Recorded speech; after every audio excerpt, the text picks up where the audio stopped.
This is Eric. I am with Steve and Lloyd and my babe Tiffany. And we're all here with Just Got Played, and we're going to do our plays of the month for the month of May. So, Lloyd, why don't you kick us off? What did you play in May? You didn't give me time to think about it. Yes, exactly. All right, so I had three possible. So I did in the review for Return to Dark Tower. I hated it.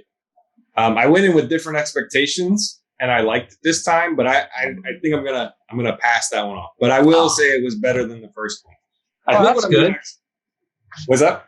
That's good. At least you enjoyed it. Yeah.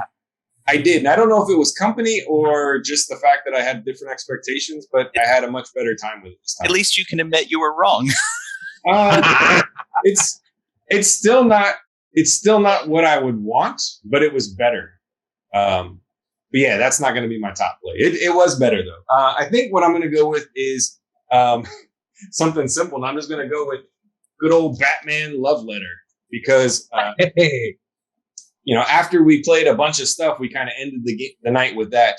And the reason why I like Batman Love Letter, if you played regular Love Letter, right, you have a small deck of cards. There's a handful of rolls, and they all do slightly different things. There's some duplicates of specific cards.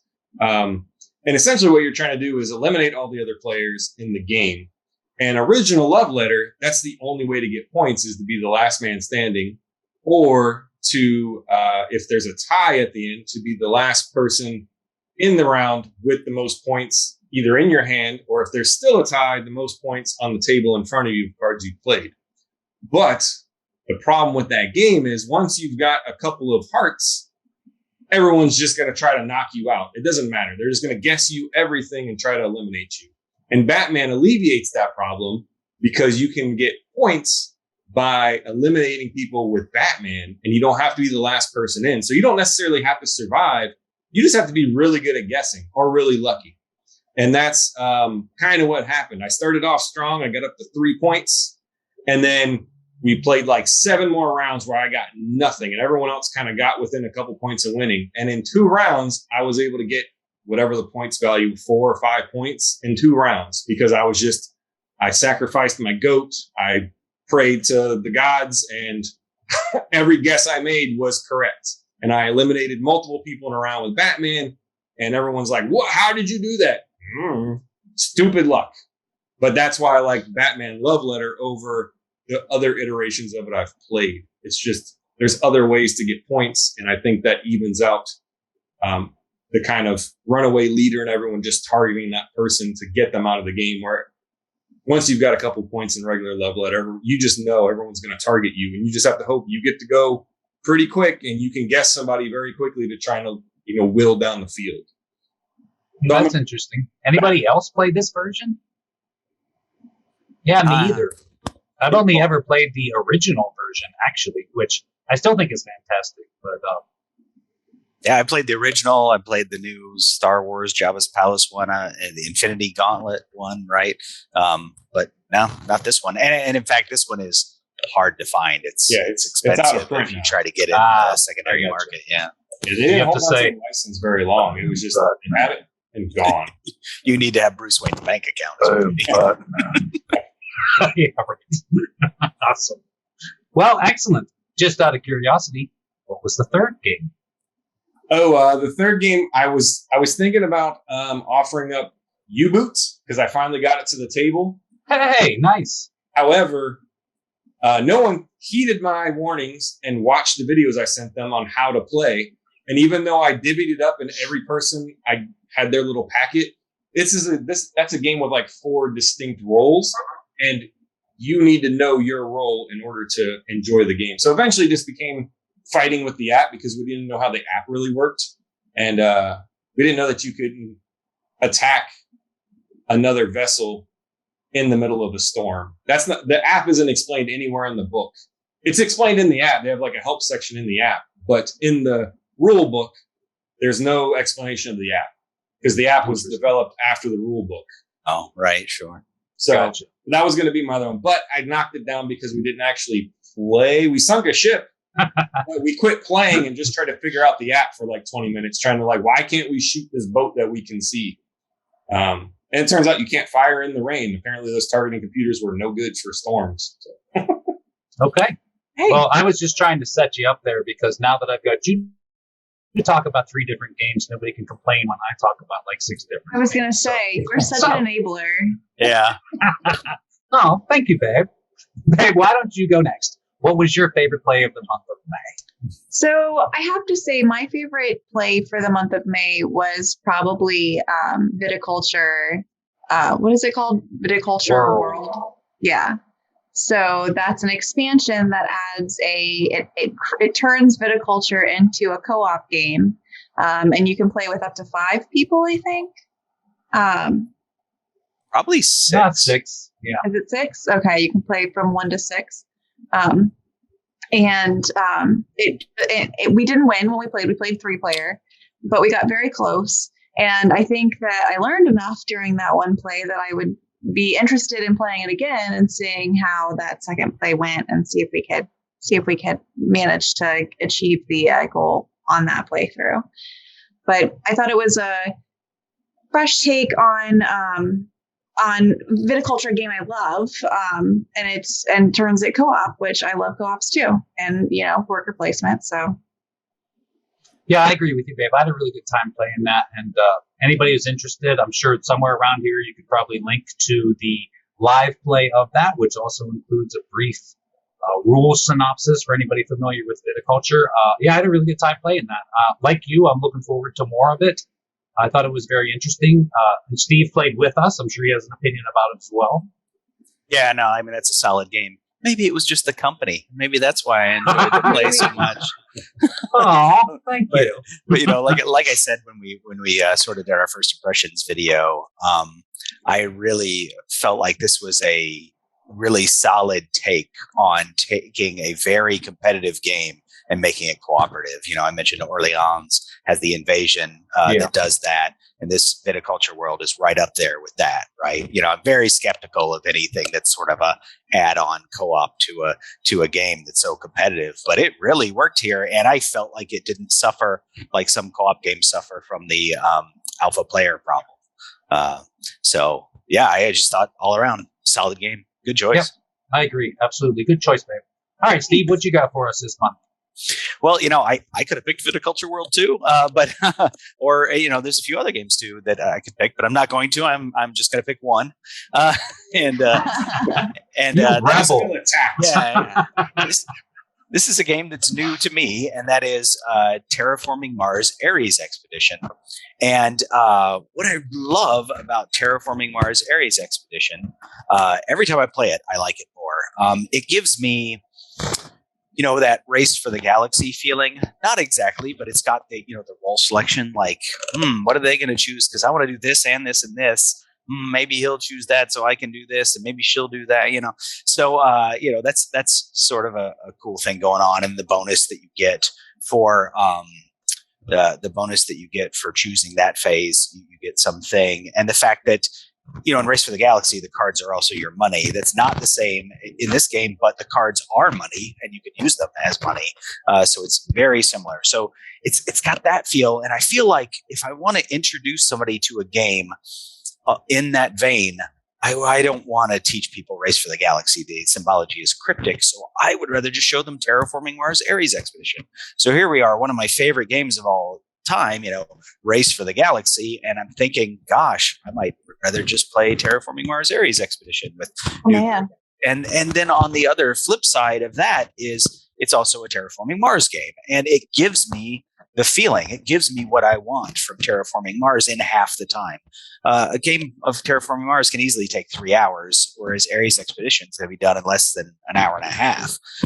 And so usually the way that my life is, I can fit in an hour and a half game a lot easier than I can fit in a 3-hour game.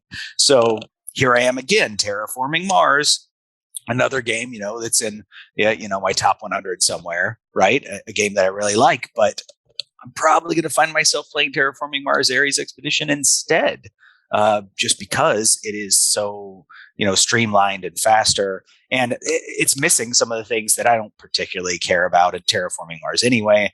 In Terraforming Mars, you have to like fund milestones and things like that. You don't worry about that in Ares Expedition, and you don't spend all the time deciding what cards to draft. I think that's one of the reasons Terraforming Mars takes longer. Ares Expedition, you just get cards and you just, use the cards that you have. And again, because the cards can just be money, it's no big deal. If you draw a card you didn't want, it's like, I'm not going to be able to make use of this card. Oh, so what? It's money. Great. Okay.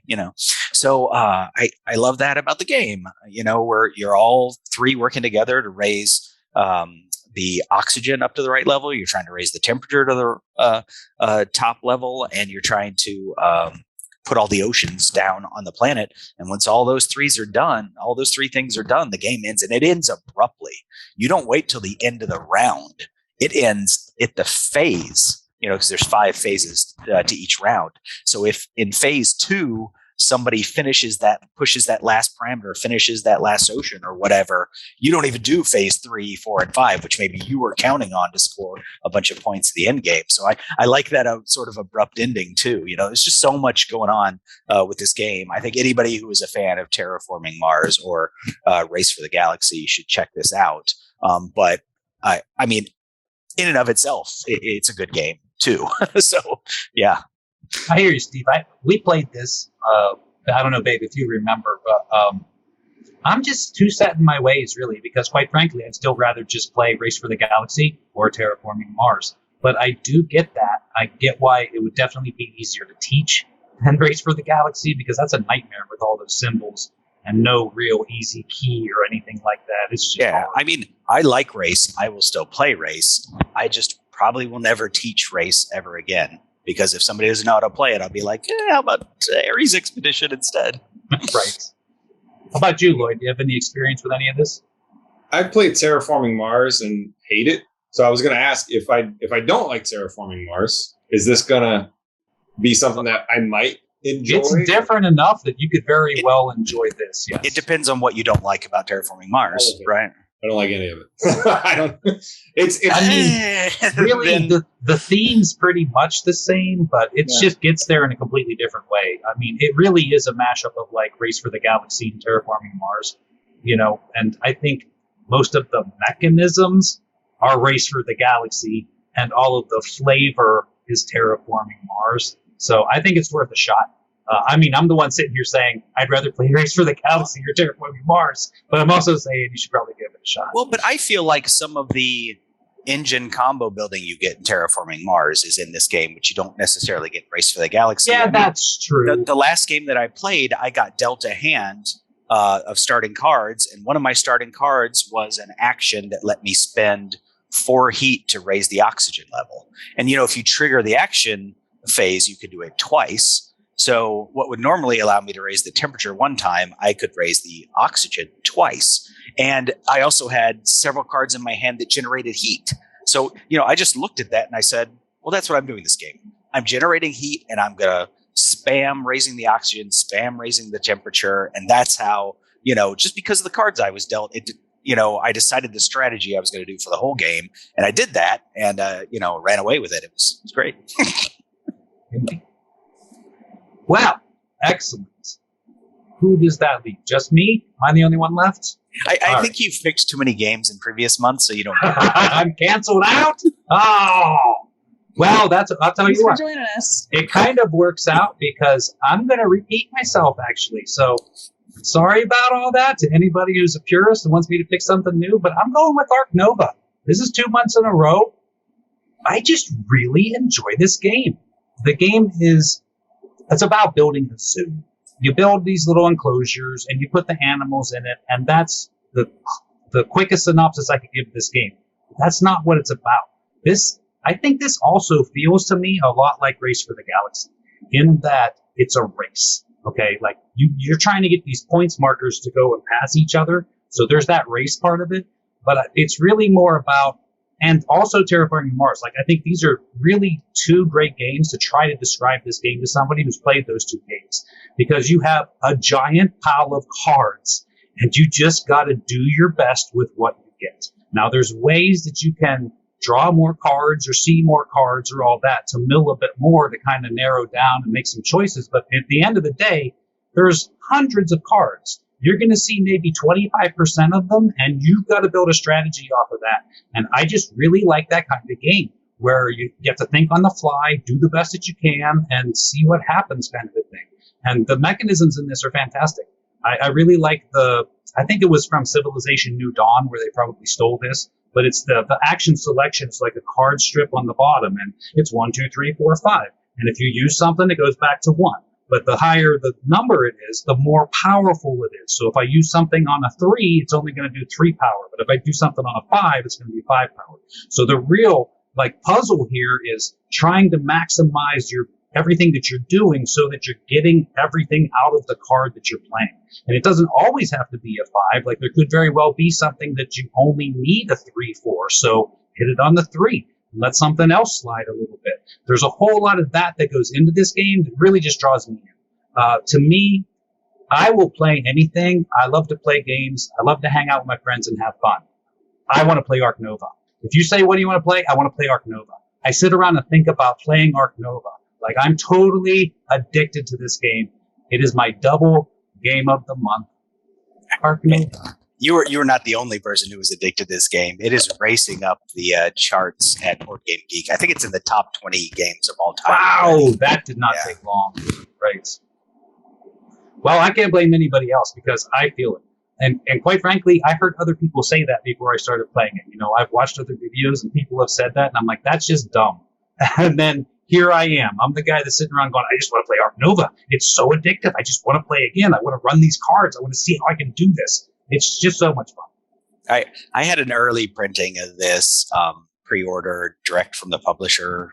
Capstone, is it? And and then I was like, I started seeing people talking about it and early reviews of it, and I was like, this is going to be a 3-hour game at minimum, at least in the beginning. And I was like, I'm not going to get that to the table. And so, I knew people were just dying to get this game, so I just sent my pre-order to somebody else who was dying to have it. So I still want to play it, but it's just not the kind of game that fits my life right now, being that long. Yeah, I understand that because you're not lying. It's a 3-hour game, absolutely. On the short side, probably, but I don't care. I fall into this game. It's, you guys kind of know me, and people that have been watching us know I like a long game. I like to fall into that, and I like to experience that for a long time. And this one just satisfies all that for me. Babe, you played it with me. What do you think? I thought we had a lot of fun. I enjoyed the process of kind of figuring out which engine to follow and which engine to try to use to get you to where you're trying to go. And, the balance of, am I building places for the animals? Am I putting the animals in, or am I focusing on cards? What am I doing? It's a lot of fun. And I'm looking forward to the next time we get to sit down and play for sure. Yeah, me too. And obviously me too, because I'm like, I want to play it now. I want to play this. Yeah, well, add it to the list. We've been talking about the games we're going to get together and play in July when we're all together for a convention. No, add this to the list, man. Show. Yes. Okay, we'll put it on the list. Hopefully we have enough time during our convention to play all these games on this list. Yes, to make it we'll through do the our list. best. Excellent.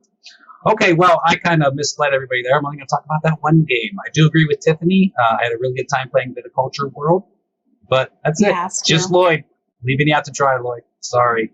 So, once again, I am Eric. My babe Tiffany is here with me, and we are with Stephen and Lloyd. We are Just Got Played. Thank you for watching us. Don't forget to like and subscribe, and we'll see you next time. That's right. And look down in the description below. There's a link to our Discord server. Come join us. Come join us. We're always on there. You send a message. I see it on my phone, and I can't help but respond because what am I going to be doing? Working or something? It works. That's crazy. Yeah. Who does that anymore, right? That? Yeah. Say bye, babe. That was so 2000. Bye. Bye.